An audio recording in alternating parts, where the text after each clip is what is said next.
ওই ফিলিস্তিনের লিখে রাখেন আপনারা, মিডিয়া দিয়ে প্রচার করে দিয়েন, এই ফিলিস্তিনের বাবে লুদ নামক জায়গায় তাদের মিসায়া, তথা কথিত মিসায়া মসিহুদ দাজ্জালকে ঈসা আলাইহিস সালাম হত্যা করবেন ইনশাআল্লাহ।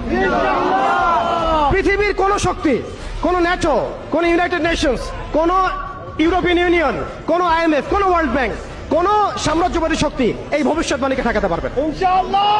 আপনি আপনাদেরকে চেষ্টা করতে দেন, সারা পৃথিবীর সমস্ত মুসলমানকে যদি এখন তারা মেরে ফেলে, তবু এই অকাট্য ভবিষ্যৎবাণী ইনশাআল্লাহ তাআলা তারা পাল্টাতে পারবে না।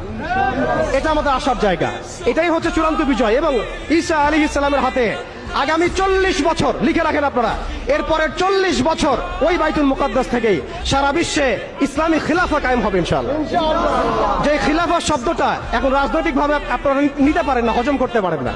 আমি জানি আপনারা জানেন না, অনেকেই এটা অজ্ঞতার কারণে হতে পারে, তারা হয়তো জানেন না, আমরা জানাতে এসেছি।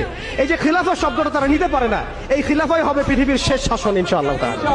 এই খিলাফা দিয়ে বিশ্ব শুরু হয়েছিল, এই খিলাফা দিয়েই বিশ্ব শেষ হবে। ঈসা আলাইহিস সালাম 40 বছর ওই জেরুজালেম থেকেই এই বিশ্বকে শাসন করবেন ইনশাআল্লাহ তাআলা। এটা লেখা হয়ে গেছে কুদিয়াল আমর, এটা কেউ চেঞ্জ করতে পারবে না।